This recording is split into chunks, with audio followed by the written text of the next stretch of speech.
ओम तव कथामृतं तप्तजीवनं कविभिरीडितं कल्मषापहं श्रवणमंगलं श्रीमुदाततं भुवि गृह्णन्ति भूरिदा जनाः।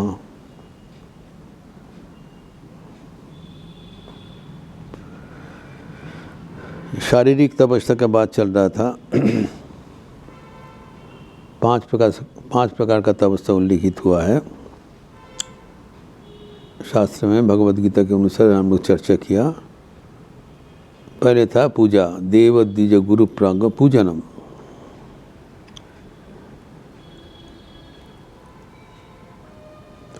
दूसरा शौचम, तीसरा आर्जवम सरलता,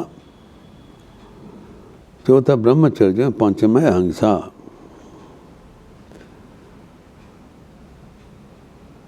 पूजा, आर्जवम, शौच एवं ब्रह्मचर्य संपर्क में विस्तृत चर्चा हो गया।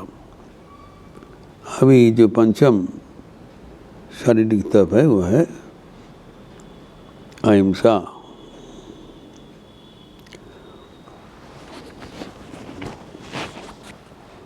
अहिंसा के बाद हमारे शास्त्र में बराबर कहा गया है नॉन इंजरी, किसी को आघात नहीं, चोट नहीं पहुंचाना।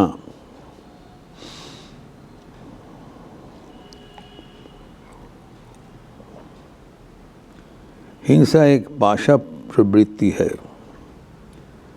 It's an animal instinct. इसको अतिक्रम करके ही हम मानव स्तर में उन्नीत हो सकते हैं।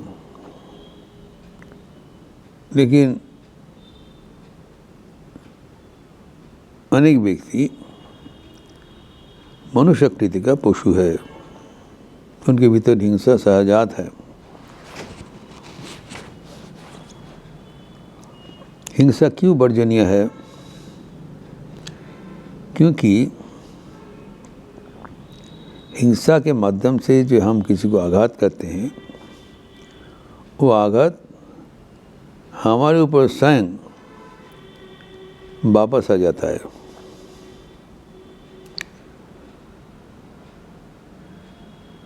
जो न्यूटन का थर्ड लॉ ऑफ फिजिक्स है, each action has an equal and opposite reaction. हमारा मन का स्वाभाविक स्थिति है सौम्य भाव, शांत स्वभाव। मन स्वभाव तो चंचल नहीं। हम सोचते हैं mind is naturally restless. No, we make the mind restless.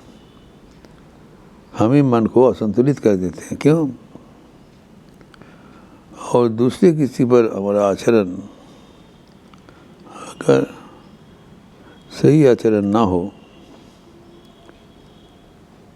तो मंद आचरण वापस हमारे ऊपर आएगा, चोट। तो I am the maker of my own destiny, और दूसरा कोई नहीं। हमारे बेवकूफ़ी था, समझा नहीं।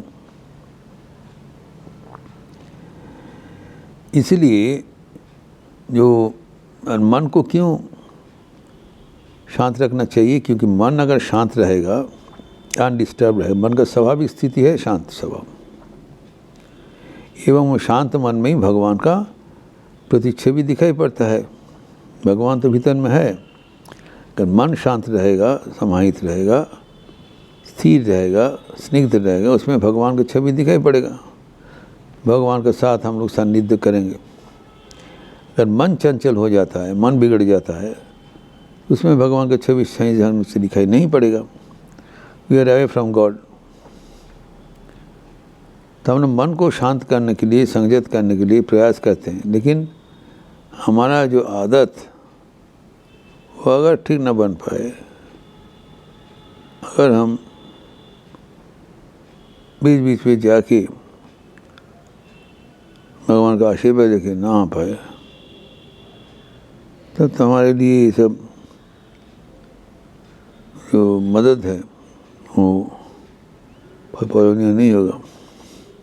इसलिए कहा गया है कि अहिंसा अत्यंत ज़रूरी है। बौद्ध धर्म में तो कहा गया है अहिंसा परमो धर्मः, the greatest, the first and the greatest discipline is अहिंसा। भगवान बुद्ध अहिंसा के ऊपर बहुत जोर दिया था। तो ये जो प्रभाव उस समय में अहिंसा प्रतिष्ठा करना इतना आसान नहीं था, लेकिन भगवान बुद्ध अपना आध्यात्मिक बल पर इसको बहुत ही फैला दिया था।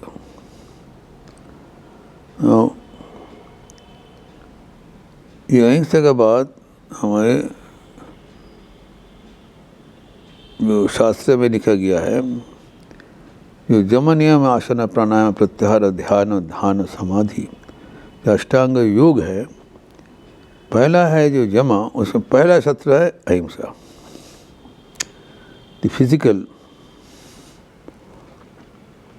यम मीन्स फिजिकल, शारीरिक नियंत्रण, नियम मानसिक नियंत्रण, मन का नियंत्रण। शरीर माध्यम खलु धर्म साधन, शरीर प्रथम है, शरीर को सावधान रखना चाहिए, शरीर को नियंत्रित रखना चाहिए।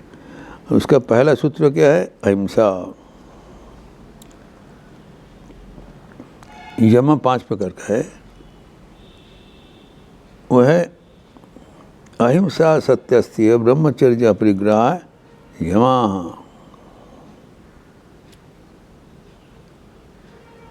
तो अहिंसा इज नॉन इंजरी। पहले आपने को कोई चोट नहीं पहुंचाना है, दूसरे पे ensure will not cause distress to others. यही बात है, अहिंसा प्रतिष्ठा करना पड़ेगा without causing distress to others. If you can lead a life that is the हिंसाहीन जीवन।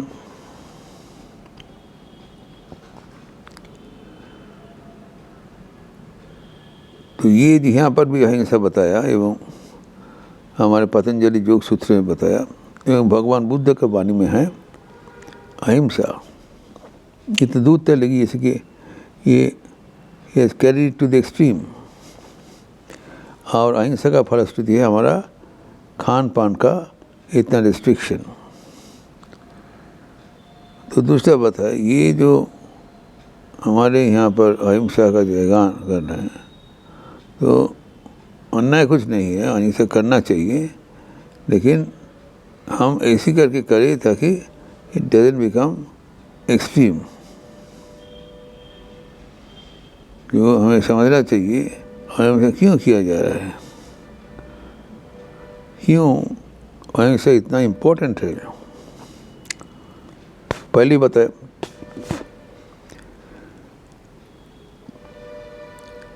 क्योंकि अहिंसा हमारे 3 प्रकार का होता है, शारीरिक, वाचिक, मानसिक। तो शरीर के माध्यम से किसी को चोट पहुंचाना शारीरिक हुआ, किसी को आघात कर दिया, किसी को नुकसान पहुंचा दिया। some way or other we disturb others, we harm others। उसमें एक जो हिंसा में एक पैशाचिक आनंद मिलता है, इसीलिए कहते हैं यहाँ पर प्रियोदर नहीं लगता है, कोई वो कर्म करेगा नहीं। और वो जो काम हम पसंद करते हैं उसमें अगर हिंसा करना हमारा अच्छा लगता है तो हम करेंगे। तो ये समझना चाहिए जो हम कर रहे हैं हिंसा, उसमें हमारा तो स्वयं का कोई नुकसान तो नहीं हो रहा है। वी हैव टू अंडरस्टैंड हिंसा from that point of view. अगर शारीरिक रूप से, मानसिक रूप से, वाचिक रूप से किसी को चोट पहुंचाया, वो आखिर में हमारे ऊपर ही आएगा। वाचिक रूप से होता है कठोर कर्कश वाक्य से किसी को मन में कष्ट पहुंचाना। वाणी बहुत खतरनाक है। वाणी से ये जो शब्द है वो ब्रह्म है। वाणी से आप जैसे चोट पहुंचा सकते हैं, आप दूसरे किसी से नहीं। एक एक बात बता देगा, जिंदगी भर वो याद रखेगा। अगर इसी परमानेंट किसी को चोट पहुंचा दिया, उसका झेलना हमें पड़ना पड़ेगा। तो हमारा जो वाणी है वो ऐसी होना चाहिए किसी को चोट ना पहुंचा दे। इसलिए कहा जाता है मधुर भाषी भवितुम। हमें वाचन भंगी भी सिद्ध करना पड़ेगा। एवं सर्वोपरि है मानसिक। अब शारीरिक कुछ नहीं किया, लेकिन मन ही मन से अन्य किसी का अहित किया, उनका जो अहित के लिए प्रार्थना किया, प्रयास किया। एवरीवेयर तो अहित के लिए जो मानसिक रूप से जब निर्यातन करते हैं, वो सबसे खतरा है। और हम सोचते हैं कि मैं तो नहीं किया, लेकिन आपका जो मंद चिंतन है, अपचिंतन है, वो इतना प्रभावी था, इससे बनता है। अर्थात जो मन में इसलिए कहा जाता है, मन में सद्भावना रहना चाहिए। सर्वे सुखिनो भवन्तु, सर्वे सन्तु निरामया, सर्वे भद्राणि पश्यन्तु, माँ कश्चित् दुःखभाग् भवेत्। यही हमारा मन की अवस्था होना चाहिए। सबके लिए कल्याण, सबके लिए मंगल। अगर किसी से हमारे इसके भीतर से अमंगल चिंता किया, हिंसा का बराबर होगा। और उसका मन में जो हम कष्ट दिया, चोट पहुंचाया, हमारे मन को चलना पड़ेगा, अभी नहीं तो बाद में। अर्थात we have to lead a very careful life, तभी हम ईश्वर को पहुंच सकते हैं। ये जो अहिंसा का बात बोला है, इसको क्यों हम हिंसा का कार्य करते हैं, उसका भी मन में उसका कारण होता है। अहिंसा हमारा स्वाभाविक पन के भाव नहीं है, लेकिन हमारे मन में किसी को हिंसा पहुंचाने का कारण क्या होता है, वाई, इसका भी मानसिक विश्लेषण जरूरी है, जिसका विस्तार हम अगले दिन करेंगे। Why we tend to injure others. Injury करने से क्या होता है, हमें आज बताया, नुकसान हो जाता है, लेकिन हम इंजरी करने का प्रवणता क्यों होता है, उसका विस्तार हम अगले दिन करेंगे। ओम शांति शांति शांति। हरि ओम तत्सत। श्री रामकृष्णार्पणमस्तु। आज भारत के प्रजातंत्र दिवस है और स्वामी विवेकानंद की जन्म जयंती का भी जो सप्ताह व्यापी प्रोग्राम चल रहा है रामकृष्ण मंडलम में, उसका भी आज अंतिम दिवस। प्रजातंत्र दिवस की ओर से आज भारत की झंडा आरोहण है और फ्लैग होइस्टिंग इन द मठ एट 8:30 एंड अस्पताल में 9 बजे। और उसके साथ साथ रविवार होने के नाते में तो एक युवा सम्मेलन है, तो 10 बजे से 1:30 बजे तक पंजीकृत युवाओं के लिए भक्तगण भी आ सकते हैं, कि वो इंटरनेट से सब आदमी जुड़ सकते हैं। भजन, ध्यान एवं नाना प्रकार का चर्चा, प्रश्नोत्तरी प्रतियोगिता इत्यादि हुए, जिसका विस्तृत कार्यक्रम हम अगले इंटरनेट पे दिया जाएगा, दिया हुआ है। अब इसके साथ साथ तो स्वामी जी के तिथि पूजा के अंतर्गत शाम को विशेष कार्यक्रम उमाशंकर व्यास का रामचरितमानस पाठ। आज समापन सत्र है। केवट प्रसंग,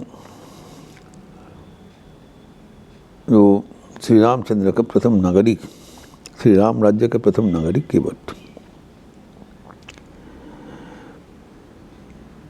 और आज रविवार इसलिए सारा दिन व्यापी जप यज्ञ है। विश्वव्यापी ग्लोबल नेटवर्क में अपना अपना समय अनुसार सब जप ध्यान करेंगे। आज के बहुमुखी कार्यक्रम में आप सबका स्वागत है। अच्छा रहिए, स्वस्थ रहिए, आनंद में रहिए। नमस्कार।